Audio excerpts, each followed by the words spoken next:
Friends, welcome our channel MCQ centre.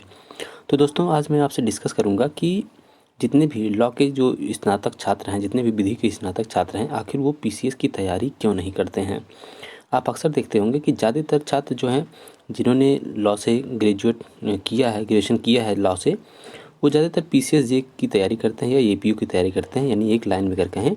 तो ज़्यादातर छात्र जुडिशियल सर्विसेज की जो है उसी की तैयारी करते हैं। तो आखिर इसका क्या है, आखिर क्यों ज़्यादातर छात्र जुडिशियल परीक्षा की ही तैयारी करते हैं और पीसीएस की तैयारी नहीं करते हैं। इसके पीछे मैं आपको आज ठोस वजह बताऊंगा और ये मैं 2 पार्ट में लेकर के आऊँगा। ये पहला पार्ट है जिसमें मैं आपको बताऊंगा आखिर क्यों नहीं ये जो जितने भी लॉ के ग्रेजुएट स्टूडेंट हैं वो क्यों नहीं आखिर तैयारी करते हैं। तो आइए जानते हैं इसके पीछे क्या है वजह। तो सबसे पहले हम बात करेंगे कि इसमें जो है आपका जो पीसीएस में जो आपका जो सिलेबस है, पीसीएस में जो सिलेबस है सब्जेक्ट का, वो जानने की क्या है। तो इसमें जानिए कि सबसे पहली बात ये है कि इसमें पीसीएस में जो है कि एक ही सब्जेक्ट अब रखा गया है और एक सब्जेक्ट के 2 पेपर होते हैं। फर्स्ट और सेकंड 2 पेपर होते हैं, 2-200 नंबर के भी होते हैं। और जीएस के 4 पेपर रखे गए हैं जो कि 2-200 नंबर के हैं। एक एस्से का पेपर होता है, एक निबंध का पेपर होता है जो 150-150 नंबर का होता है। अब इसमें देखिए कि जो पीसीएस का जो सिलेबस है वो है आपका, यहाँ पर देख सकते हैं कि संवैधानिक विधि और प्रशासनिक विधि। तो संवैधानिक विधि और प्रशासनिक विधि में सबसे पहले जब तक सिलेबस नहीं जानेंगे तब तक आप ये नहीं जान पाएंगे कि आखिर क्यों जितने भी लॉ ग्रेजुएट स्टूडेंट हैं वो क्यों नहीं तैयारी करते हैं पीसीएस की। तो कहीं ना कहीं इसको आप देखेंगे तो इस पहले में आपका है संविधान से संबंधित क्वेश्चन, यानी कि इंडियन कॉन्स्टिट्यूशन है, और इंडियन एडमिनिस्ट्रेटिव लॉ है, यानी कि एडमिनिस्ट्रेटिव लॉ है। इनसे दोनों से संबंधित सिलेबस इसमें रखे गए हैं। अब इसमें आप देखेंगे संवैधानिक विधि, संवैधानिक परिपाटियाँ और संविधानवाद, भारतीय संविधान के मुख्य तत्व तथा प्रकृति, संघवाद, अध्यक्षीय बनाम संसदीय प्रकार की सरकार, शक्ति पृथक्करण का सिद्धांत, विधि का शासन। तो ये हो गया आपकी कॉन्सेप्ट पे, इतने क्वेश्चन जो आपके हैं कॉन्सेप्ट बेस में। अब आपका आता है मूल पे, आता है कि मौलिक अधिकार से आपका शुरू होता है, जो पार्ट 3 का आपका है सिलेबस। अब मूल अधिकार में देख सकते हैं कि आप पूरा लगभग दिया है। इसमें देखिए सूचना का अधिकार भी जो आर्टिकल 21A के अंतर्गत जो दिया गया है उसी में सूचना का अधिकार भी आ गया है। और 21A जो है आपका, ये कह सकते हैं निःशुल्क एवं जो compulsory education, free and compulsory education, वो भी है। महिलाओं तथा बच्चों के अधिकार जो 15(3) में दिया गया है। तो इस तरीके से देखेंगे कि पूरा लगभग मूल अधिकार कहीं ना कहीं जो समेटा गया है। फिर राष्ट्रपति की संवैधानिक स्थिति, मंत्रिपरिषद से उसके संबंध, राज्यपाल की संवैधानिक स्थिति तथा उसकी शक्तियाँ। तो इस तरीके से अगर हम देखते जाएँ तो देखिए उच्चतम न्यायालय का भी दिया है, फिर इसमें नैसर्गिक न्याय के सिद्धांत दिया है, संघ तथा राज्यों के अधीन सेवाएँ, और फिर अम्बुड्समैन, ठीक, यानी लोकपाल और लोकायुक्त के बारे में। ये हो गया आपका, अभी एक ही पेपर का चल रहा है, इसका एक पार्ट हो गया। नहीं, एक पार्ट में अगर हम कहें तो संविधान और प्रशासनिक विधि 2 चीज़ें हैं। अब अंतर्राष्ट्रीय विधि दूसरे पार्ट में है। ये पूरा सिलेबस इसका सिर्फ एक पेपर का है। अब इसमें देखिए अंतर्राष्ट्रीय विधि में अंतर्राष्ट्रीय विधि के प्रकृति, स्रोत, और आप देखें अंतर्राष्ट्रीय विधि और राष्ट्रीय विधि के बीच संबंध, राज्य मान्यता और राज्य उत्तराधिकार। तो इस तरीके से आप देखेंगे कि इसका सिलेबस जो है आप नोटिफिकेशन में देख सकते हैं, जो कि हमने अपने टेलीग्राम चैनल पे एमसीक्यू सेंटर नाम का एक टेलीग्राम चैनल है, उस पर भी देख सकते हैं। और लीगल एग्ज़ाम ग्रुप के नाम से एक ग्रुप भी बना हुआ है, उस पर भी आप देख सकते हैं। तो यहाँ पर सिलेबस ये इसका देख सकते हैं कि ये पूरा आपका इंटरनेशनल का ये सिलेबस है। तो ये होगा आपका 20 पॉइंट इसमें दिए हैं, यानी कि अंतर्राष्ट्रीय विधि लगभग हर छोटी छोटी चीज़ें इसमें दी गई हैं। तो ये इसका सिलेबस होगा। दूसरा पेपर जो है, दूसरा पेपर आपका, अब उसमें देख सकते हैं कि आपका मान लीजिए कि इंडियन कॉन्स्टिट्यूशन तो आप पढ़ते हैं, लेकिन प्रशासनिक विधि जो है वो जितने भी दोस्त हैं वो जुडिशियल की तैयारी करते हैं, वो क्या आता है कि प्रशासनिक विधि नहीं रहता। किसी किसी स्टेट में, जैसे बिहार में है मान लीजिए, वहाँ पर है, यूपी में नहीं है, तो ऐसे और भी स्टेटों में, दिल्ली में नहीं है, और भी कई राज्य हैं जहाँ पर नहीं है। तो हम खासकर बात करेंगे यूपी की। तो इसमें आप देख सकते हैं कि दूसरा जो प्रश्न है इसका है अपराध विधि। अब इसमें जो आपका आईपीसी जो है, अब अपराध विधि में देखिए जितनी भी चीज़ें हैं लगभग यहाँ पर दिया 12 पॉइंट में दिया हुआ है। इसमें भी जैसे आईपीसी से इतर भी कुछ चीज़ें दी गई हैं, जैसे भ्रष्टाचार निरोधक अधिनियम भी अपराध विधि के अंतर्गत रखा गया है, सिविल अधिकार संरक्षण अधिनियम ये भी आपका रखा गया है, और ये लगभग सब चीज़ें आपकी आईपीसी कवर कर लेती हैं।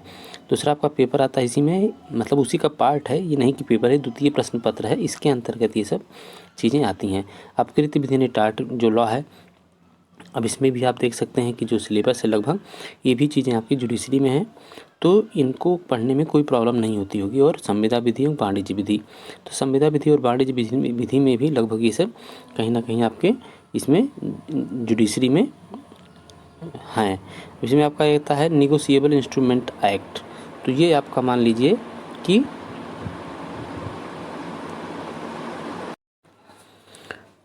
तो इसमें देख सकते हैं कि ये आपका दूसरा जो पार्ट था आपका तीसरा जो संविदा विधि और वाणिज्य विधि, तो इसमें भी लगभग चीज़ें आपकी जुडिशरी में कवर कर लेती हैं।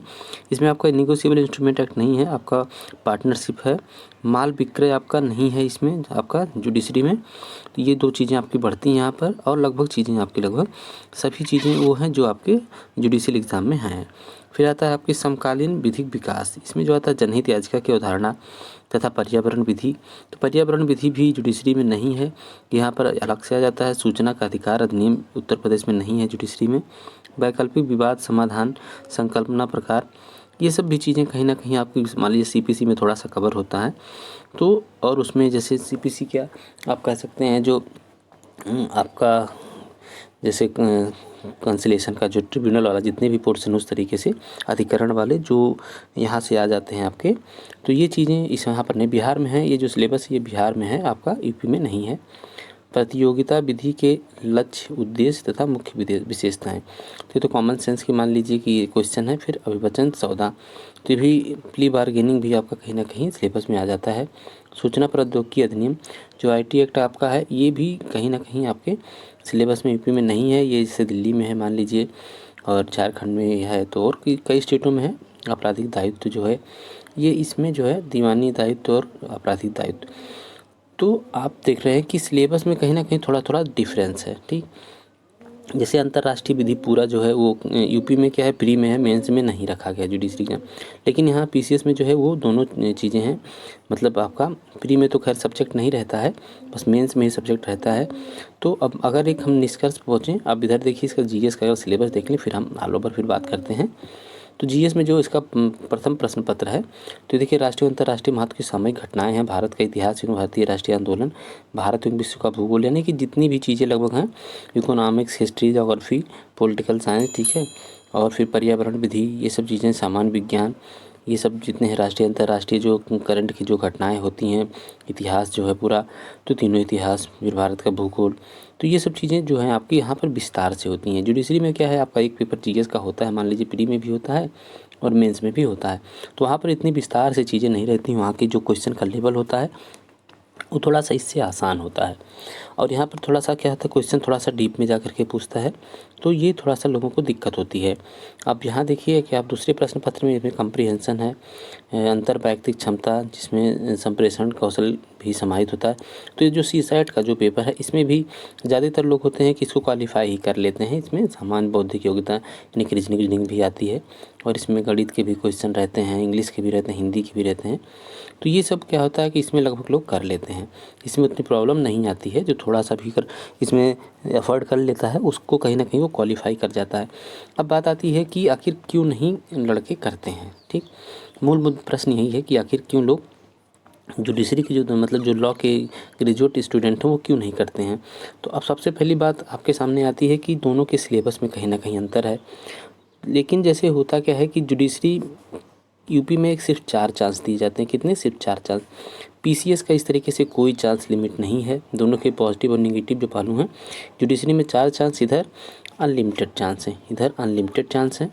तो इधर क्या है, अनलिमिटेड है, इधर फिक्स है 4। कभी कभी ये भी होता है कि जो लोग मान लीजिए कि जिन्होंने एलएलबी कंप्लीट की, तो उनके समय में क्या होता है कि कभी कभी उनके 1-2 चांस ऐसे ही निकल जाते हैं, यानी कि ओवर एज हो जाते हैं वो, उनको 1-2 मौका मिलता ही नहीं है, और पूरे अपने एलएलबी के दौरान और ओवर एज होने के दौरान उनको 1 ही 2 चांस मिलता है। इधर बीच में थोड़ी वैकेंसी आई थी 2012 से, अगर देखेंगे तो वैकेंसी इधर रेगुलर थोड़ी सी आई थी, मान ली 5 वैकेंसी लगातार आई। उसके बाद आप देखेंगे 18 के बाद इधर फिर वैकेंसी नहीं आई। तो अब फिर इस बीच में जो भी छात्र मान लीजिए तैयारी कर रहे होंगे, तो यूपी तो फिलहाल उनके हाथ में नहीं है। अब उसमें ओवर एज वो हों या ना हो, उसकी गवर्नमेंट कोई जिम्मेदारी नहीं लेती, उनको एज रिलैक्सेशन भी कुछ नहीं दिया जाता है। लेकिन पीसीएस की हम बात करें तो पीसीएस में क्या है, लगभग हर साल वैकेंसी आती है, हर साल वैकेंसी आती है। लेकिन अब दोनों के सिलेबस को अगर हम देखेंगे तो जुडिशरी का जो सिलेबस है थोड़ा सा सब्जेक्ट में मान लीजिए कि लेंथी तो पड़ता है, लेकिन जैसे पीसीएस के जो सिलेबस है उसके सब्जेक्ट थोड़ा सा कम है, लेकिन जीएस का पोर्शन जो होता है वो बढ़ जाता है। अब जीएस का पोर्शन अगर मान लीजिए सब्जेक्ट की अगर हम बात करें तो सब्जेक्ट तो एक नो डाउट कि जो पीसीएस में सब्जेक्ट जो हैं वो जुडिशरी के जो मतलब रखे गए हैं लॉ के जो सब्जेक्ट हैं वो कहीं ना कहीं सिलेबस कम है। लेकिन जब अगर हम पीसीएस जे की बात करते हैं तो इसमें सब्जेक्ट ज़्यादा है, लेकिन जीएस पे जब हम आते हैं तो जीएस का यहाँ एक पेपर होता है। यहाँ जीएस का सब्जेक्ट प्लस जीएस का 4 पेपर होता है। पहले प्री भी टफ होता है इसका जीएस के हिसाब से अगर देखें। इधर क्या होता है कि इसमें सब्जेक्ट रहता है प्री में, इधर सब्जेक्ट और प्लस जीएस होता है, सब्जेक्ट प्लस जीएस। तो यहाँ पर क्या होता है दोनों स्कोर करके पीटी लगभग छात्रों का निकल जाता है जो थोड़ा सा भी एफर्ट करते हैं।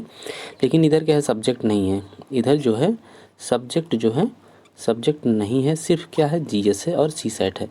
तो इन्हीं के ऊपर जो है जीएस और सी सेट, तो इन्हीं के बेस पे आपका प्री क्वालिफाई करना होता है आपको, और फिर जा करके आपको मेंस देने का मौका मिलता है।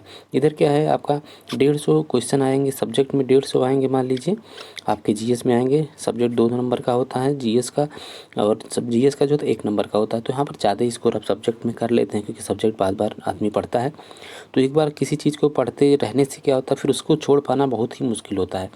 अब कहीं ना कहीं ये कह सकते हैं कि एक मोह भी होता है सब्जेक्ट का या किसी एग्ज़ाम का, कि ये आदमी सोचता है कि मैं अब इतनी तैयारी कर लिया हूँ तो फिर अब आगे हम कैसे चेंज करें। लेकिन ऐसा नहीं है। कुछ हमारे दोस्त हैं, कुछ छात्र ऐसे हैं कि जो लॉ तो किए रहते हैं, लेकिन वो क्या है या तो प्योर पीसीएस ही देते हैं या अगर जुडिशरी भी वो देते हैं, लेकिन पीसीएस पर भी वो फोकस करते हैं और पीसीएस में भी उनको सफलता मिलती है। तो एक जो ट्रेंड एक बना हुआ है कि जुडिशरी के जो छात्र हैं या जो कह सकते हैं लॉ स्नातक हैं वो ज़्यादातर कहीं ना कहीं जुडिशरी ही देते हैं, पीसीएस को नहीं देते हैं। और इसी में कभी कभी होता है वैकेंसी तो कम आती है, रेगुलर नहीं आती है वैकेंसी, चांस फिक्स है, तो इधर रिस्क ज़्यादा है। लेकिन एक फ़ायदा इधर ये होता है कि इधर सिर्फ लॉ के ही छात्र होते हैं, इधर सिर्फ जो है पीसीएस जुडिशरी में सिर्फ लॉ के छात्र होते हैं, इधर सभी सब्जेक्ट के छात्र होते हैं। इधर ढेर सारे सब्जेक्ट हैं जिनके छात्र होते हैं, तो इधर कंपटीशन भी कहीं ना कहीं ज़्यादा रहती है। अगर हम जुडिशरी में देखेंगे तो इधर मान लीजिए 40-50 हज़ार के आसपास अगर फार्म फिलअप किया जाता है, 40-50 के आसपास, तो इधर हो सकता है आपके 3 लाख 4 लाख भी फार्म भरे जा सकते हैं। तो इधर 3-4 लाख भी फार्म भरे जा सकते हैं। लेकिन ये होता है कि कुछ पोस्ट आपके ऐसे आते हैं कि जो सिर्फ लॉ के स्टूडेंट को ही दिया जा सकता है, जैसे सब रजिस्ट्रार का आता है, अभी परिवहन विभाग में सहायक अभियोजन अधिकारी का इस बार पोस्ट आया है। तो ये सब पोस्ट जो होता है वो जो लॉ ग्रेजुएट होता है सिर्फ उसी के खाते में जाता है। लेकिन फ़िलहाल कठिनाई यहाँ होती है कि सबसे पहले जो समस्या होती है वो होती है प्री क्वालिफाई करने की। प्री क्वालिफाई करने के बाद फिर 4 पेपर मेंस में जीएस का होता है। मैं जीएस का सिलेबस अगले उसमें बताऊंगा, अगले पार्ट में। बस यही मैं ये इसलिए बता रहा हूँ, लेकिन एक परसेप्शन जो बना हुआ है उसको तोड़ने की ज़रूरत है, क्योंकि जुडिशरी की जो वैकेंसी है वो कहीं ना कहीं फ़िलहाल कम आती है, लेकिन पीसीएस की वैकेंसी रेगुलर आती है, जुडिशरी की रेगुलर नहीं आती है। तो बहुत से जो दोस्त हैं अगर जिनका जीएस अच्छा हो वो एक बार पीसीएस को भी आजमा सकते हैं, पीसीएस को अच्छे से उसकी तैयारी पीसीएस की कर सकते हैं, नो डाउट उसमें भी सफलता मिलती है। उसी तरीके से कुछ ऐसे भी हैं जो यूपीएससी की भी तैयारी करते हैं, उसमें भी सफलता उनको मिलती है। लेकिन एक जो ट्रेंड मार्केट में जो बना हुआ है वो कहीं ना कहीं कि लॉ अगर आपने कर लिया तो ये माना जाता है कि आप जुडिशरी की ही तैयारी करेंगे, और एक सेफ जोन भी माना जाता है कि उसमें क्या होता है और किसी सब्जेक्ट के लड़के नहीं आते हैं, उसमें सिर्फ आप ही रहते हैं, सिर्फ लॉ के छात्रों में ही कंपटीशन होता है। इधर क्या है, इसमें क्या है सभी छात्र आ जाते हैं। मान लीजिए हिंदी के आ गए, ज्योग्राफी के आ गए, हिस्ट्री के आ गए, लॉ के आ गए, और मैथ केमिस्ट्री फिजिक्स जितने भी हैं, केमिस्ट्री फिजिक्स मैथ, मतलब साइंस के सब्जेक्ट प्लस आर्ट के सब्जेक्ट। इसमें क्या है ये है दायरा तो छोटा है, वैकेंसी भी उतनी बड़ी बड़ी नहीं आती है, छोटी आती है, लेकिन इसमें संख्या कम रहती है। तो कहीं ना कहीं एक जो पॉजिटिव जो और जो सेफ जोन के चक्कर में क्या होता है जितने छात्र होते हैं वो कहीं ना कहीं इसकी तैयारी करते हैं और पीसीएस की तैयारी जो है वो नहीं करते हैं, क्योंकि इधर उनको लगता है कि इधर सेफ़ नहीं है। लेकिन ऐसा नहीं है, अगर आप मेहनत करेंगे तो पीसीएस में भी छात्र ऐसे भी लोगों को मैं जानता हूं जो जुडिशल मजिस्ट्रेट होने के बाद एसडीएम भी बने हैं, इसको छोड़ करके उन्होंने फिर एसडीएम ज्वाइन किया है। तो आपने भी अखबार में पढ़ा होगा। तो इस तरीके से ऐसा नहीं है, लेकिन अगर जिसको भी करना हो पीसीएस की तैयारी वो कर सकता है। वैकेंसीज में रेगुलर आती है, जुडिशरी में रेगुलर नहीं आती है, ये इसकी थोड़ी सी डिमेरिट है। लेकिन बात ये होती है, वही मैंने बताया कि रिस्क इधर थोड़ा सा, रिस्क तो हर जगह पर है, या ऐसा नहीं कह सकते हैं कि यहाँ पर जितने लोग तैयारी करते हैं उनका सबका सिलेक्शन सभी लोग मजिस्ट्रेट ही बन जाते हैं, और इधर जो लोग तैयारी करते हैं उसमें कोई नहीं बन पाता पीसीएस। तो ऐसा नहीं है, मेहनत हर जगह करना है, बस आपको ये देखना है कि वैकेंसी किधर रेगुलर आती है। तो हमने एक आपको बहुत बड़ी वजह जो बताया, जो जीएस का जो पोर्शन है वो पीसीएस में बहुत ज़्यादा है। जीएस का हमने जो आपको बताया वो बहुत बड़ा होने की वजह से जो इधर के लॉ ग्रेजुएट के जितने भी छात्र हैं वो कहीं ना कहीं लॉ के ही तरफ उनका कहीं ना कहीं अटेंशन रहता है और इधर जो है वो ध्यान नहीं दे पाते हैं। बस जीएस क्योंकि बहुत लेंथी पड़ जाता है, तो सबसे बड़ा फैक्टर जो आप जो निकल करके आया वो कहीं ना कहीं जीएस का है। तो जीएस में क्या होता है, सब्जेक्ट लॉ का भी लेंथी है, तो इसको पढ़ते पढ़ते क्या होता है जीएस पे ज़्यादा टाइम नहीं दे पाते हैं। लेकिन कुछ दोस्त हैं जो बैलेंस बना लेते हैं, और जो बैलेंस बना सकते हैं मैं उनसे यही कहूँगा कि पीसीएस की भी तैयारी करें, क्योंकि पीसीएस में भी अच्छे अच्छे पोस्ट है, प्रशासनिक सेवा के पोस्ट हैं, उसमें कहीं ना कहीं आपको ज़्यादा कहीं ना कहीं एक्सपोजर मिलता है। इसमें तो है आपको मान लीजिए कोर्ट में एक जगह आप बैठ गए, फिर आपको पूरे समाज से कट जाना पड़ता है। लेकिन पीसीएस में क्या होता है, आप हमेशा मार्केट में रहते हैं, सोसाइटी में ही रहते हैं, वहीं आपको पूरा अपना जॉब करना रहता है, लोगों के बीच में रह के जॉब करना रहता है। तो तुलनात्मक रूप से अगर देखेंगे एक्सपोजर ज़्यादा इसमें है, लेकिन अगर वैसे देखेंगे तो इनका वेटेज जो है मान लो कहीं ना कहीं जुडिशल मजिस्ट्रेट का वेटेज लोग ज़्यादा इसको देते हैं, और लेकिन एक्सपोजर इधर ज़्यादा है। तो फिर आपको जिधर भी समझ में आए उधर आप तैयारी कर सकते हैं। लेकिन अगर वैकेंसी मान लो जुडिशरी की नहीं आती है तो आप पीसीएस की भी तैयारी कर सकते हैं। सिर्फ हाथ पे हाथ रख के बैठने से कोई मतलब नहीं होता। तो दोस्तों अगले वीडियो में लाएंगे कि जीएस के जो चारों पेपर हैं वो क्या कितने लेंथी हैं, क्या हैं, और उसको कैसे तैयारी की जा सकती है। तो इस वीडियो में इतना ही। नमस्कार, धन्यवाद।